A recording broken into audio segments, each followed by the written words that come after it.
وَلَقَدْ آتَيْنَا مُوسَى الْكِتَابَ وَقَفَّيْنَا مِن بَعْدِهِ بِالرُّسُلِ وَآتَيْنَا عِيسَى ابْنَ مَرْيَمَ الْبَيِّنَاتِ وَأَيَّدْنَاهُ بِرُوحِ الْقُدُسِ أَفَكُلَّمَا جَاءَكُمْ رَسُولٌ بِمَا لَا تَهْوَىٰ أَنفُسُكُمُ اسْتَكْبَرْتُمْ فَفَرِيقًا كَذَّبْتُمْ وَفَرِيقًا تَقْتُلُونَ وَقَالُوا قُلُوبُنَا غُلْفٌ بَل لَّعَنَهُمُ اللَّهُ بِكُفْرِهِمْ فَقَلِيلًا مَّا يُؤْمِنُونَ۔ اور ہم نے موسیٰ کو کتاب عنایت کی اور ان کے پیچھے یکے بعد دیگرے پیغمبر بھیجتے رہے،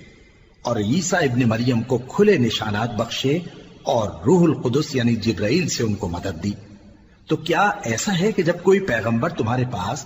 ایسی باتیں لے کر آئے جن کو تمہارا جی نہیں چاہتا تھا تو تم سرکش ہو جاتے رہے، اور ایک گروہ انبیاء کو تو جھٹلاتے رہے اور ایک گروہ کو قتل کرتے رہے، اور کہتے ہیں ہمارے دلوں پر پردے ہیں؟ نہیں، بلکہ اللہ نے ان کے کفر کے سبب ان پر لعنت کر